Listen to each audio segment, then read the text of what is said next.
Assalamualaikum warahmatullahi wabarakatuh. Alhamdulillah, alhamdulillahi rabbil alamin. Assalatu wassalamu ala asrafil anbiya'i wal mursalin, Sayyidina wa maulana Muhammadin. Ashhadu an la ilaha illallah wa ashhadu anna Muhammadar Rasulullah. Allahumma salli ala Sayyidina Muhammadun musyabihil wal ikram, ya wal jalil wal ikram.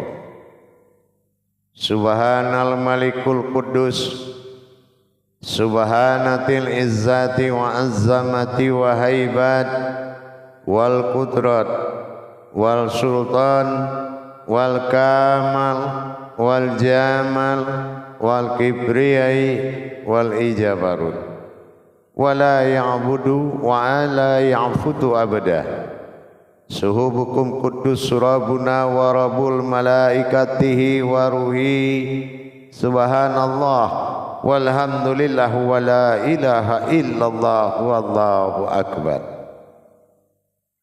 La nabiyya ma'ada, amma ba'du, ibadallah. Bersyukur kita kepada Allah dengan mengucapkan alhamdulillahi rabbil alamin atas segala limpahan karunia rahmah dan hidayahnya, serta dengan izinnya juga kita dapat menjalankan amanahnya, beramal dan beribadah zahir batin dunia dan akhirat. Bersalam kita tidak akan pernah kita lupakan. Marilah sama-sama kita sampaikan kepada junjungan kita Nabi Allah, Nabiul Akhirul Zaman, Rasulullah Muhammad sallallahu alaihi wasallam. Atasnya kalimahnya kita kalamkan dengan membacakan Allahumma sholli ala Sayyidina Muhammad wa ala ali Sayyidina Muhammad. Jamaah yang dirahmati Allah dimanapun berada, rahimakumullah.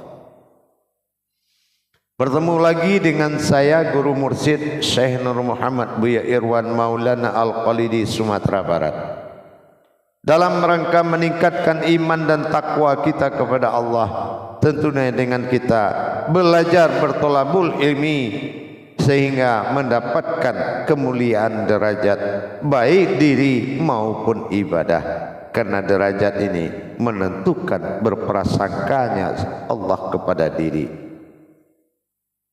Karena Allah berprasangka kepada diri, maka diwajibkan kita ini menunaikan ibadah hakikat kepada Allah, karena ijabahnya Allah ada dalam hakikat ketuhanannya sendiri, bukan dalam kerajinan dan kepintaran. Jamaah yang dirahmati Allah, rahimakumullah. Alhamdulillah, dengan kita belajar memahami bagaimana menghakikatkan diri bertuhan, tentunya dengan mencapai hakikat diri, yaitu adalah Tuhan yang maujud, yaitu na'an'amta alaihim. Ini adalah kodrat sir batinnya Allah pada diri. Dalam hal ini jamaah sekalian, meluruskan pemahaman ketuhanan di dalam diri kita adalah dengan mengetahui hakikat yang sebenar-benarnya diri. Karena diri ini diungkai sebagai nafnya Allah, dasar yang dihalalkan untuk mencari keberadaan nilai ketuhanan dalam diri. Tuhan tidak perlu kita cari karena dia sudah ada. Tanpa ada Tuhan tidak mungkin kita bisa hidup. Cuma tinggal lagi apakah kita sudah bertuhan kepadanya, atau memang hanya dia sebuah kodrat yang menjadikan usia dan tepat janji kepadanya, atau memang usia itu sudah menjadi dia dan dia itu menjadi usiamu. Kembali kepada ketakwaan, sejauh mana kamu dalam berprasangka dan berwasilah kepadanya. Tuhan adalah maujud yang bernama Allah. Sebuah wujud yang bernama Allah, tetapi adalah diri mencari nafsahu. Bagaimana mencari diriku? Nah, inilah yang membuat kita mencari wasilah namanya, bukan mencari Tuhan. Tuhan tidak perlu dicari, Dia sudah ada sebelum kau ada. Tapi tinggal lagi kita mencari wasilahnya, yang Dia halalkan adalah diri. Di dalam pemahaman kajian diri, baik dalam tarekat, baik dalam tasawuf dan tauhid, tetap semua mengatakan wujud Allah dalam diri, mewujud Muhammad pada diri, nyatalah Adam pada diri. Ini mana yang dikatakan nafsahu tadi? Inilah yang wajib kita pahami, tuntutan dari syahadatullah tentang diri yang bertuhan adalah ihram.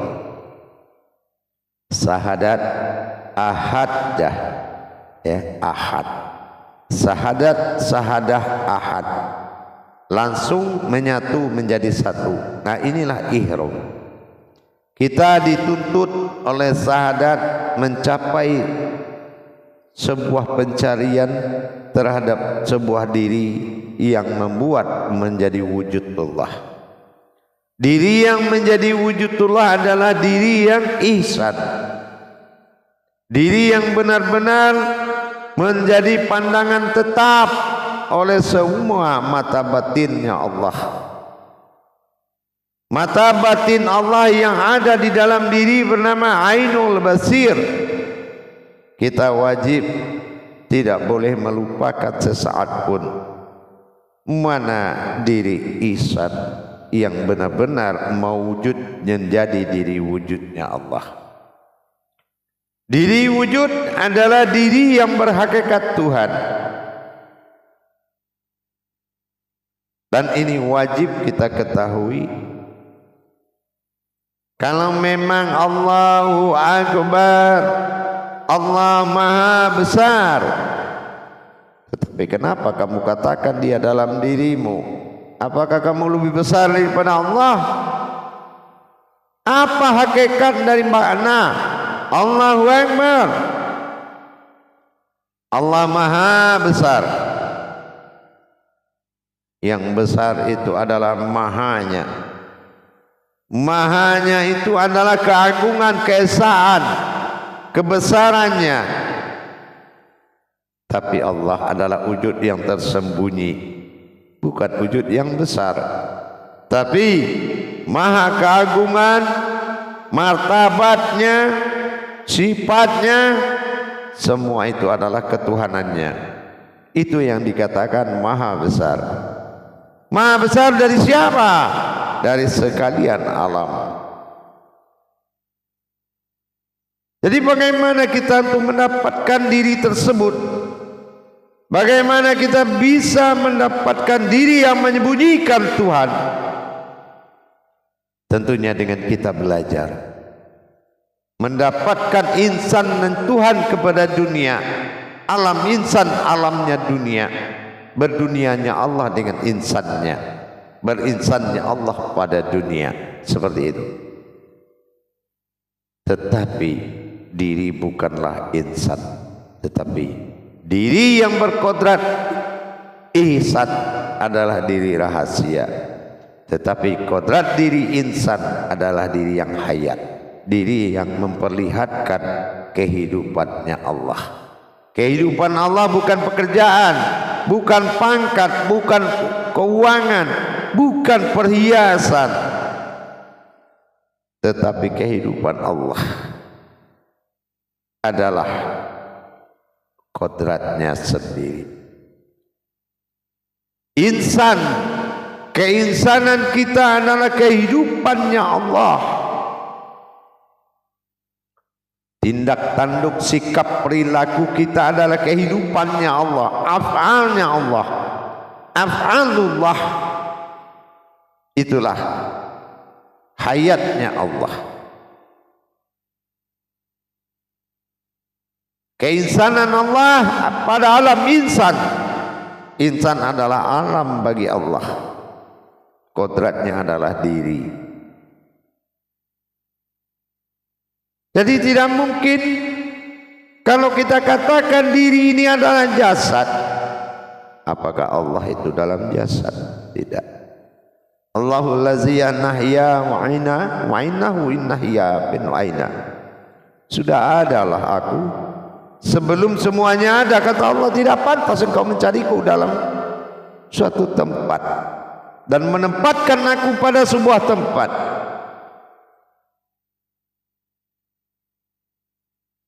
Dia dengan kita menutup mata barulah ada pandangan. Dengan kita membuka mata itu ada penglihatan. Penglihatan bersifat insan dan pandangan berupa ihsan. Ihsan adalah diri yang sifat kekosongan. Bagaimana kita menatap kekosongan ini? Seperti itulah kodrat diri yang berdiri yang bernama ihsan. Dari ihsan itu kita akan mendapatkan dan menemui dan melihat sesosok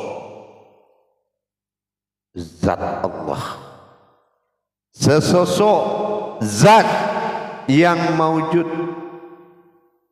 Maka disitulah kamu baru bisa melihat kekuasaan Allah itu adalah dirimu. Maka kamu melihat maujudullah seperti maujud dirimu sendiri. Itu zatnya Allah, bukan dirimu. Itu adalah kodratnya Allah, bukan kodratmu. La maujudun illallah itu adalah batinnya Allah, bukan batinmu. Sudahkah iman tauhidmu sampai di situ? Sudahkah iman tauhidmu mengaku di situ? Maka kamu harus melaksanakan tajalinya. Bagaimana kamu bisa melihat diri dengan diri kalau ditemui bukanlah diri, tetapi sesuatu yang berdiri. Jamaah yang dirahmati Allah, hadirin dan hadirat rahimakumullah. Bertauhid kepada Allah itu butuh iman yang sangat kuat. Bertauhid kepada Allah butuh mental. Mental yang dimaksud adalah akidah dan iman. Kalau imanmu masih iman amaliyah, rukuk berdiri sujud bagimu segalanya, menghadap Tuhan bagimu nomor 2, ini mental amaliyah. Dengan kamu melakukan, membuang sedikit tenaga, kamu bilang sudah melengkapi syarat kepada Tuhan. Berdiri, rukuk, sujud, duduk, pulang, dan kamu sudah mengatakan itu lengkap untuk Tuhan. Dan kamu perjudikan nasibmu di akhir hayatmu dengan Tuhanlah yang tahu. Tuhan yang tahu dia terima apa tidak, itu perjudian. Jangankan harta, dirimu pun kamu perjudikan. Bukankah bertemu dengan Allah itu nikmat besar? Allazina yu'minuna wa bil ghaib wa yuqimuna as-salata wa mimma razaqnahum yunfiqun. Meyakini hal yang gaib itu dengan cara apa? Wa yuqimuna as-salat, mengadakan, hakikatnya mendirikan salat, dan tauhidnya mengartikan yaitu solahu dhaim, bagaimana terjadi ikatan batinmu dengan Allah. Baru wa yuqimunas shalah, barulah wa mimma razaqnahum yunfiqun. Kamu akan bangga, kamu akan senang, kamu akan bahagia melebihi segalanya, nikmat besar. Kamu mendapatkan rezeki yang besar karena kamu sudah menomorsatukan pertemuan menyaksikan sesuatu pertemuan dalam mata batinmu, itu adalah tuntutan sholat fardu ain, wajib fardu ain, melihat atau menyaksikan. Maka kita harus kembali mengingat tingkatan-tingkatan nafs, tingkatan-tingkatan diri yang dijadikan oleh Allah untuk dasar kita kembali melaksanakan tauhid, memperjalankan rohani dengan iman tauhid. Tauhid itu artinya iman, jamaah. Karena kamu hanya digeser sedikit, imanmu sudah tidak ada. Karena kamu suka beribadah menurutmu kamu yang bisa, semampumu kamu bahagia, tapi kamu tersiksa dengan kemampuan Tuhan, karena Tuhan tidak bersekutu dengan kemampuanmu. Allah mengunci paham seseorang dan memberikan kepada yang Dia inginkan, Dia kehendaki. Al-Baqarah ayat 269. Untuk itu jamaah, berpikir kita dengan rasional, hati nurani yang lebih dalam. Diri yang mana yang pantas mengatakan Tuhan di dalam diriku? Dengan tingkatan-tingkatan diri yang banyak, naf-naf yang banyak, maka Allah tunggu aku dalam prasangka umatku. Prasangka itu kedudukan maksudnya. Sejauh mana kamu bisa mencapai martabat ilahiyah itu, maka Allah hanya berlaku untuk dirimu sebatas kedudukanmu. Jamaah yang dirahmati Allah, coba kita tingkatkan pemahaman tauhid kita. Mencari diri dengan diri, kalau bertemu bukanlah diri tetapi sesuatu yang berdiri. Setelah diri yang sebenarnya kita dapat, kita melihat ada sebuah wujud bernama diri. Hakikat bagi Allah zat awal jadi. Tetapi diri yang melihat itu adalah diri yang sifat bagi Allah. Kosong, diri yang sifat bagi Allah. Sudahkah kamu melihat seperti apa kosong itu? Seperti itulah diri kita. Baru kita bisa melihat dengan amalannya. Maka kita akan melihat sesuatu wujud kita yang duduk di tengah itu. Siapa engkau? Inna min wa inna. Dia tanya lagi, engkau dari mana dan bamu ke mana? Itulah zatnya Allah. Itulah mewujudnya kita, bukan dirimu. Nanti katakan lagi kepada guru, aku lagi berzikir, aku melihat diriku. Dirimu siapa? Ada enggak satu titik martabat bapakmu, martabat ibumu dalam kajian itu? Kalau tidak ada, itu bukan dirimu, tetapi adalah pantulan dari Tuhanmu sendiri. Jamaah yang dirahmati Allah rahimakumullah. Bagaimana yang dikatakan kewajaran dan kepantasan sebuah diri mengaku aku di dalam Allah, di dalamnya wujud Tuhan dalam diri. Wajibul wujud, wajib ada. Tapi seperti apa kita memandang dengan diri apa? Allah katakan semua tidak ada yang mampu menerima kehadiranku kecuali diri yang berilmu, qalbi yang berilmu.